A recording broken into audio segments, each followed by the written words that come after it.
नमस्कार दोस्तों, आप सभी का स्वागत है IQ टेस्ट एजुकेशन चैनल पर। दोस्तों, जैसा कि मैंने आपसे वादा किया था कि पीईटी की पूरी तैयारी कराऊंगा और उसी क्रम में आज मुगल काल के बारे में फिर से बात होगी। पहला पार्ट पढ़ चुका है जिसमें बाबर, हुमायूं और शेर शाह सूरी के बारे में बात किया गया है। अगर आप उस वीडियो को नहीं देखे हैं तो चैनल पर जाएं और प्लेलिस्ट बनी है, उसमें आप वीडियो मिल जाएगा और देख सकते हैं। आज बात करेंगे अकबर के बारे में और ये कम से कम 2 या 3 पार्ट में ये वीडियो बनेगा, क्योंकि अगर अकबर के बारे में पूरा पढ़ना चाहेंगे तो करीब 30 से 40 मिनट का वीडियो बन जाएगा, जिसमें आपको समस्या भी हो सकती है पढ़ने में। तो इसलिए छोटे छोटे वीडियो आएंगे, पार्ट में आएंगे, कई भागों में आएंगे, आप लोग एंजॉय करिए। अब बात करें कि ये हिस्ट्री का जो पोर्शन है इतना लेट क्यों हो गया, तो जैसा कि आप सभी जानते हैं कि आपके पेट के परीक्षा में करंट अफेयर भी आता है। तो करंट अफेयर का पूरा सिलेबस आपके चैनल पर पड़ा है, आप उस वीडियो को देख सकते हैं। पूरा जनवरी माह से लेकर सितंबर माह तक का करंट अफेयर चैनल पर डाला जा चुका है। आप लोग करंट अफेयर की संपूर्ण तैयारी कर सकते हैं। मुझे पूरा विश्वास है कि 10 प्रश्नों में से 7 या 8 प्रश्न आपको जरूर उस वीडियो से मिल जाएंगे, और ज्यादा है भी नहीं, और 10-12 वीडियो हैं। अगर आप देखना चाहेंगे तो आपके लिए अच्छा होगा, कम समय में अच्छी तैयारी हो सकती है, क्योंकि पीईटी का पेपर जो है अक्टूबर या नवंबर में होने वाला है या संभावित है। तो चलिए अब बात करेंगे अकबर के बारे में। सबसे पहले अकबर का शासनकाल के बारे में बात करें तो 1556 से 1605 ईस्वी के मध्य रहा। अकबर का जन्म जो है अक्टूबर 1542 ईस्वी में अमरकोट के बीरसाल के यहाँ हुआ था। दोस्तों, एक बात इतिहास से सीखनी मिलती है कि अगर आप अपने दुश्मन को किसी भी कारण से, किसी भी लोभ से, किसी भी बात से अगर उसको शरणार्थी बनाते हैं, उसका संरक्षक बनते हैं, तो कल को वो आपको नुकसान जरूर पहुंचाएगा। और यही हुआ ठाकुरों के साथ, राजपूतों के साथ, क्योंकि यही अकबर बाद में राजपूतों को विनाश कर देता है, इनको झुकने के लिए मजबूर कर देता है, और ये अपनी बहन बेटियों तक की शादी इसके साथ करते हैं। तो चलिए आगे बात करते हैं।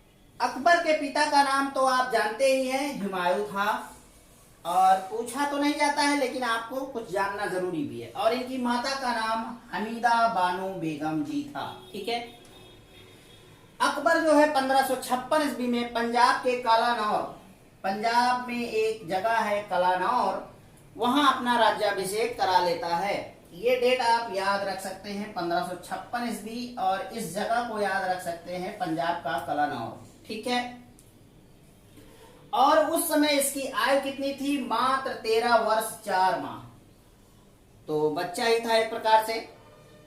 और इनके गुरु का क्या नाम था? तो अब्दुल लतीफ नाम था, और ये ईरानी विद्वान थे। ठीक है। अब्दुल लतीफ जी ईरानी विद्वान थे, और जैसा कि आप सभी जान ही रहे हैं कि 13 वर्ष 14 माह का बालक जो है शासन कैसे संभालता, तो उसके लिए इनका एक संरक्षक बनाया गया जिसका नाम था बैरम खां। ठीक, बैरम खां वेरी इंपॉर्टेंट है मुगल काल के लिए, और हम लोगों के हिस्ट्री के हिसाब से भी बहुत ही महत्वपूर्ण है। बैरम खां बार बार पूछे जाते हैं। अब ये तो हो गई बेसिक जानकारी अकबर के बारे में। अब उसके पहली लड़ाई के बारे में बात करेंगे, जो उसने युद्ध लड़ा। 1556 में ही उसने पानीपत का युद्ध लड़ा था। अब बात करें अगर हेमू किससे लड़ा था, तो हेमू से लड़ा था। हेमू कौन था? तो आदिल शाह सूर का सेनापति था। इसके बारे में कहा जाता है कि इसने जो है 24 युद्ध लड़े, जिसमें से 22 युद्ध इसने जीते। इसका सक्सेस का रेशियो जो है बहुत ज्यादा था। तो इन सब चीजों को देखते हुए अकबर जो है घबरा जाता है, और वो वापस काबुल की तरफ भागना पसंद करता है। परंतु क्या होता है कि संरक्षक बैरम खां इसको समझा बुझा कर रोक लेते हैं, युद्ध के लिए तैयार कर लेते हैं। ठीक। और फिर 1556 ईस्वी में ही पानीपत का द्वितीय युद्ध लड़ा जाता है। किसके बीच? अकबर और हेमू के बीच। ये वेरी इंपॉर्टेंट है, टाइमिंग आपसे जरूर पूछा जाता है कि पानीपत का द्वितीय युद्ध कब हुआ, पानीपत का प्रथम युद्ध कब हुआ। तो आप लोग इसको जरूर ध्यान में रखेंगे। अकबर और हेमू के मध्य जो है द्वितीय युद्ध लड़ा जाता है, इसको अच्छे से दिमाग में डाल लीजिए। फिर उसके बाद होता क्या है, शुरुआत में जैसा कि जानते ही हैं, वो बहादुर था, हेमू द ग्रेट था, सही पूछिए। तो होता क्या है, युद्ध में शुरुआत में वो हावी रहता है किसके ऊपर, अकबर के ऊपर, बढ़िया से अपनी पकड़ बनाए रहता है युद्ध पर। लेकिन एक दुर्घटना घट जाती है। दुर्घटना क्या होती है कि हेमू के आंख में अचानक एक तीर आकर लग जाती है। ठीक है, आंख में तीर लगने की वजह से उसके सेना में, हेमू के सेना में भगदड़ मच जाती है और इस तरह से अकबर इस पानीपत के द्वितीय युद्ध को जीत जाता है। डॉक्टर आरपी त्रिपाठी ने अपने विचार दिए पानीपत के द्वितीय युद्ध के लिए। उन्होंने कहा कि हेमू की पराजय एकमात्र दुर्घटना थी, एकमात्र दुर्घटना थी, क्योंकि उनके आंख में तीर लग गई थी, एवं अकबर की विजय एक दैवी संयोग था। कभी कभी कुछ लोगों के विचार पूछ लिए जाते हैं, कथन पूछ लिए जाते हैं, तो ये आपके लिए इंपॉर्टेंट है। ऐसा माना जाता है कि अकबर ने मुबारक खां नाम के व्यक्ति से 1561 ईस्वी में अपने संरक्षक बैरम खां की हत्या करवा दी थी।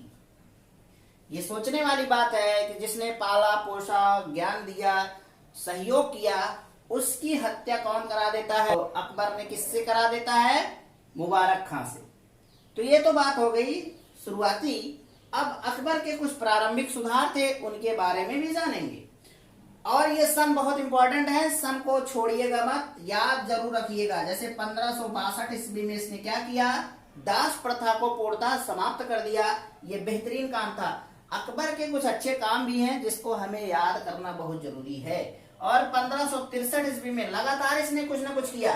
तीर्थ यात्रा कर पर पूर्णतः रोक लगा दी। जो तीर्थ यात्रा जाते थे तो उस पर भी कर लगता था, तो उसने तीर्थ यात्रा पर कर लेना बंद कर दिया।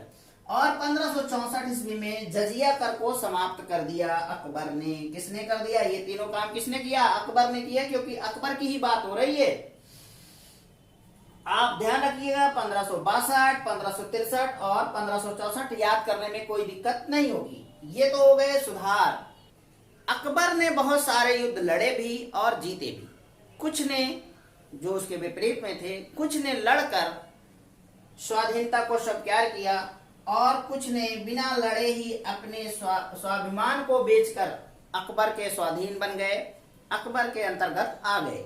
लेकिन एक राज्य ऐसा था राजपूतों का जो बहुत लड़ा, और शायद कंफर्म नहीं है हिस्ट्री में कि इनको जीता था कि नहीं जीता था अकबर ने। लेकिन मेवाड़ एक ऐसा राज्य था जिसने लगातार अकबर का विरोध किया और उससे मुकाबला किया। तो उसके बारे में जरूर बात किया जाएगा पूरा विस्तार से। तो दोस्तों, मेवाड़ एक ऐसा राज्य था जहां के राजपूतों ने अकबर का हमेशा विरोध किया। अकबर का समकालीन कौन थे? तो उदय सिंह जी थे। इनकी मृत्यु के बाद शासन कौन करता है? तो महाराणा प्रताप जी करते हैं। शासन क्या, ज्यादातर तो बेचारे जंगल में ही रहे, लेकिन स्वाभिमान को इन्होंने अपने बेचा नहीं कभी। 1576 ईस्वी में हल्दी घाटी का युद्ध होता है, बहुत ही इंपॉर्टेंट है, इसका सन याद रखिएगा। किसके बीच होता है? तो महाराणा प्रताप और अकबर के बीच में होता है। अकबर की तरफ से मान सिंह आता है, सेनापति था अकबर का, तो ये आता है। लेकिन पूर्णतः मेवाड़ को कोई भी शासक जीत नहीं सका। कोई भी शासक मतलब मुगल काल की बात हो रही है। और एक बात और, अकबर जो है अंग्रेजों से कम बुद्धिमान नहीं था। उसने जो अपना द्वितीय युद्ध लड़ा था पानीपत का हेमू के साथ, उसके बाद वो कभी मैदान में गया नहीं, खास तौर पे मराठाओं के लिए। लेकिन वो हमेशा मराठाओं के विरुद्ध ही मराठाओं का उपयोग किया। मान सिंह खुद ही थे, सेनापति इनके थे, हमेशा रहे।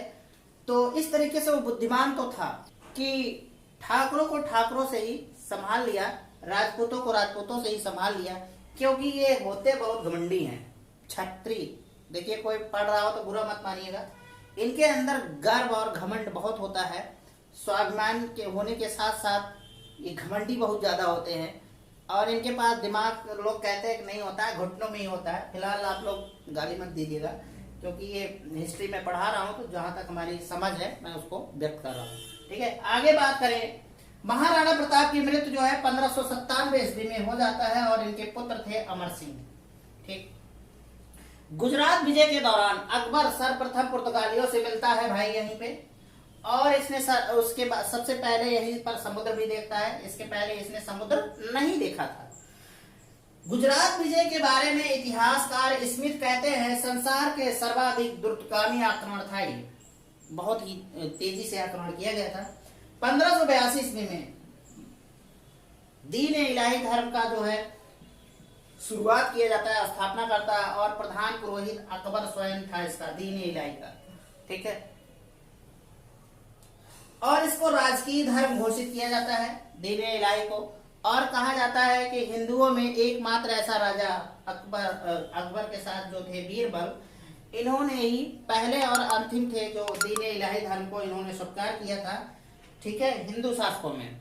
आगे बात करें तो जैन गुरु हरविजय सूर्य को जगत गुरु की उपाधि इसने दी थी, किसने? अकबर ने। और सूफी मत में आस्था रखते हुए या दिखाते हुए चिश्ती संप्रदाय को इसने आश्रय भी दिया था। देखिए, अकबर ग्रेट ऐसे ही नहीं कहा जाता है, अकबर के अंदर कुछ अच्छे गुण भी थे, जिसके अंदर से वो दयालु था। और भाई राजा बनने के लिए कुछ ना कुछ तो गलत काम करने ही पड़ते हैं, लेकिन वो दयालु था, इसका तो प्रमाण बहुत जगह मिलते हैं। और उसने समाज के लिए भी अच्छे काम किए थे, इसलिए उसको ऐसे ही नहीं अकबर महान कहा जाता है। ठीक है, तो मुझे ये हिस्ट्री है, मुझे निष्पक्ष होकर बताना पड़ेगा। आप लोग अगर मैं ठाकुर छत्री अगर कुछ कह रहा हूँ तो इसके लिए आप हमारा विरोध कृपया न करें, क्योंकि मैं आपको पढ़ा रहा हूँ। मैं जितना आपको अच्छे से अच्छा कंटेंट डिलीवर करने का प्रयास कर सकता हूँ वो करता हूँ।